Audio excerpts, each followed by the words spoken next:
with the Force India of 2008 and a couple of things we won't see in the future. For example, these little winglets, they're going to be disappearing off the 2009 cars, and under the new rules it's the last time we'll see grooved tyres as well. We're going back to slicks in 2009.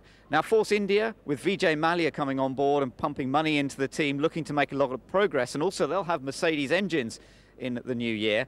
Another team that really needs to make progress, certainly based on their 2008 performance, is Team Williams with their Toyota engine. Nico Rosberg had an excellent second place at Singapore, but apart from the podium in Melbourne, it was really a disappointing year for the British team that has had so much success over the years as World Championships with people like Nigel Mansell. And they seem a little while away now, and there's plenty of work for the Williams in 2009. He also perhaps didn't perform quite as well. Coulthard, of course, Coulthard in his final season of Formula One racing, they had consistent the season. For example, had 5 races where he scored points consecutively. In the latter part of the season, they did seem to struggle. David Coulthard had one good result, was in Canada, his final podium in Monaco, of course. After the end of the season, the disappointing news that he'd broken his leg, so he's struggling to get fitness back to race in 2009. So one of the teams really to watch out for in 2009, making significant progress, I think, is this one, Red Bull.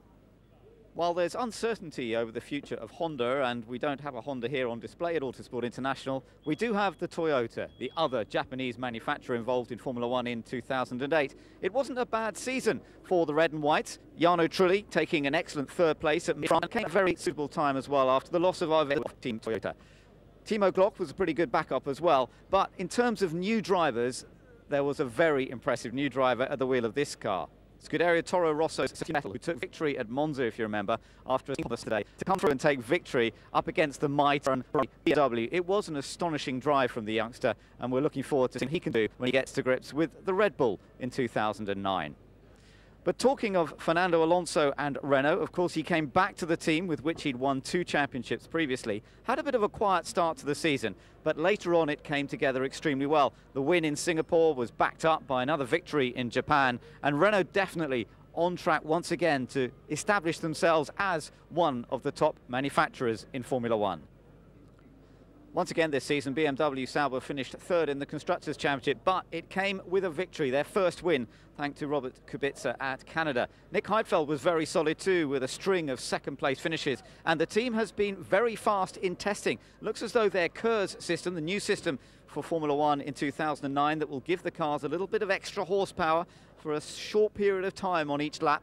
Well, that seems to be working very well for BMW Sauber, and they could be gunning for outright victory in terms of the championship in 2009. But to do that, they're going to have to take on 2 mighty teams. And first of all, of course, Ferrari, Felipe Massa and Kimi Raikkonen. The reigning world champion Raikkonen didn't have a spectacular 2008, but what a season it was for Felipe Massa to miss out on that championship by that 1 point in his home event of Brazil after an absolutely stunning performance. 6 victories Felipe Massa had during the 2008 season, and he came so close to winning the championship.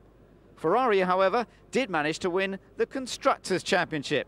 The Drivers' Championship was just taken away from them by a certain Lewis Hamilton.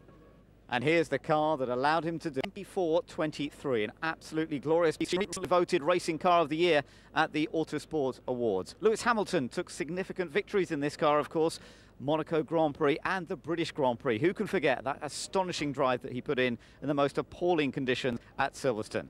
The question is, can he do it again in 2009?